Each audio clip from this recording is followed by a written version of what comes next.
आउज़ुबिल्लाहिमिनश्शैतानिर्रजीम बिस्मिल्लाहिर्रहमानिर्रहीम अस्सलाम वालेकुम viewers. Welcome to my channel cooking with Nazia. Viewers, आज जो रेसिपी हमारे किचन में तैयार होने वाली है उसका नाम है इंस्टेंट या क्विक खीर। ये बहुत ही ज़्यादा मज़ेदार और आसान राइस खीर बनाने की रेसिपी है।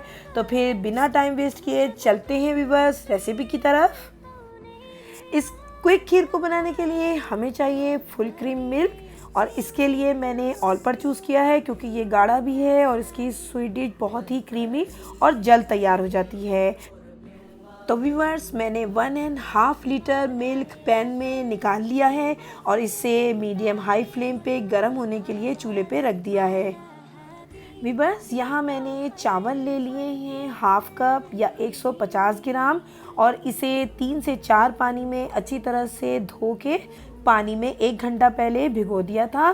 फिर उसके बाद इसका पानी फेंक कर इसे मैंने ब्लेंडर में डालकर ब्लेंड कर लिया है। व्यूअर्स, यहाँ मैंने राइस को बिल्कुल फाइन पेस्ट नहीं बनाया है। ये देखिए, हल्का बारीक सा दाना मैंने यहाँ छोड़ दिया है और ये खीर में बहुत अच्छा लगता है। अब ये ब्लेंडेड राइस को हम एक बोल में निकाल लेंगे। दूध गर्म होने पे हम इसमें ग्रेजुअली राइस शामिल करेंगे और उसे चमचे से चलाते जाएंगे व्यूअर्स, ताकि कोई लम्प्स ना बनने पाए। मुसलसल चमचा चलाते रहेंगे जब तक कि चावल अच्छे तरीके से पक जाएं। ये देखिए व्यूअर्स, चावल हमारे टेंडर हो गए हैं और अच्छे से दूध में फूल गए हैं। अब इसके अंदर हम शामिल करेंगे व्यूअर्स शुगर। यहाँ मैंने शुगर ऐड कर ली है 1.5 कप। चीनी शामिल करते हुए हम इसको अच्छी तरीके से मिक्स करते रहेंगे। यहाँ मैंने एक विस्क ले लिया है जिसकी हेल्प से तमाम चीज़ें अच्छे से मिक्स हो रही हैं। यहाँ ले लिया है मैंने 1 टीस्पून कस्टर्ड पाउडर। इसे थोड़े से दूध में मैंने डिज़ोल्व कर लिया है और इसे खीर में शामिल कर लिया है व्यूअर्स। इससे हमारी खीर में बहुत अच्छा कलर भी आ जाएगा और फ्लेवर भी आ जाएगा और हमारी खीर भी थोड़ी थिक हो जाएगी। व्यूअर्स, यहाँ 10 से 15 मिनट तक इस खीर को मुसलसल चलाते हुए पका लेना है, और जब खीर अच्छे से पक जाए तो हम इसके अंदर शामिल कर लेंगे 1 पाव यानी 250 ग्राम खोया। ये मैं इसके अंदर ग्रेजुअली ऐड करूँगी, थोड़ा थोड़ा डालना है व्यूअर्स, और उसके बाद इसको विस्क की हेल्प से मिक्स करते जाना है।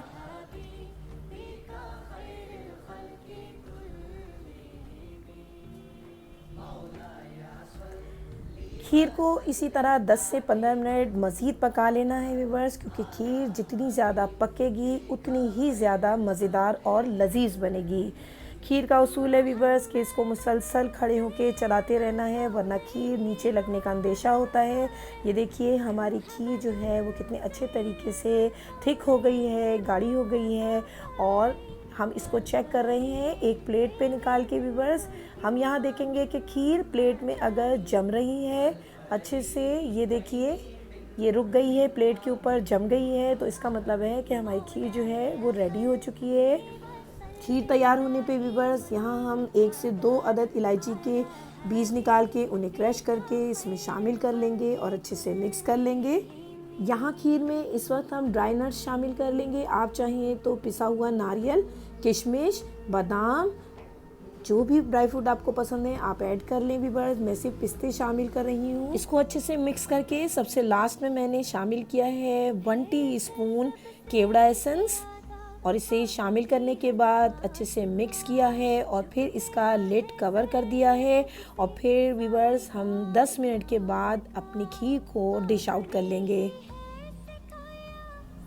तो ये लीजिए व्यूअर्स, खीर हमारी तैयार हो चुकी है, और आपने देखा कि कितनी जल्दी और कितनी आसानी से हमने खीर को तैयार कर लिया है। ये देखिए, अब हम अपनी खीर को डिश आउट करने के बाद इसे डेकोरेट कर लेंगे, जो कि चांदी के वर्क से ही मुमकिन है, क्योंकि खीर की सारी खूबसूरती चांदी के वर्क से ही नज़र आती है। मैंने इसके अंदर पिस्ते और बादाम भी शामिल कर दिए हैं। आप जैसे चाहें अपनी खीर को डेकोरेट कर सकते हैं। अगर आपके घर में कोई तकरीब है या किसी की दावत है तो आप इसे एक दिन पहले भी बना के फ्रिज में रख सकते हैं। इसे हम फ्रिज में रख के ठंडा करके खाएं या गरम खाएं, ये दोनों तरह से ही बहुत ही मज़ेदार और लजीज लगती है।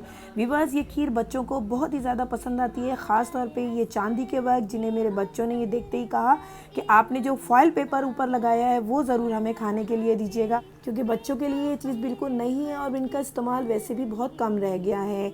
तो व्यूअर्स, अगर आपको मेरी ये रेसिपी पसंद आई है तो इसे लाइक और शेयर करना नहीं भूलिएगा, और अगर अब तक आपने मेरे चैनल को सब्सक्राइब नहीं किया तो प्लीज़ इसे सब्सक्राइब कर लीजिए और बेल आइकन का बटन ज़रूर प्रेस कीजिएगा ताकि मेरी हर आने वाली रेसिपी आप तक सबसे पहले पहुंच सके। तो व्यूअर्स, अपना और अपने घर वालों का बहुत सारा ख्याल रखिएगा। टिल देन नेक्स्ट रेसिपी, अल्लाह हाफिज़।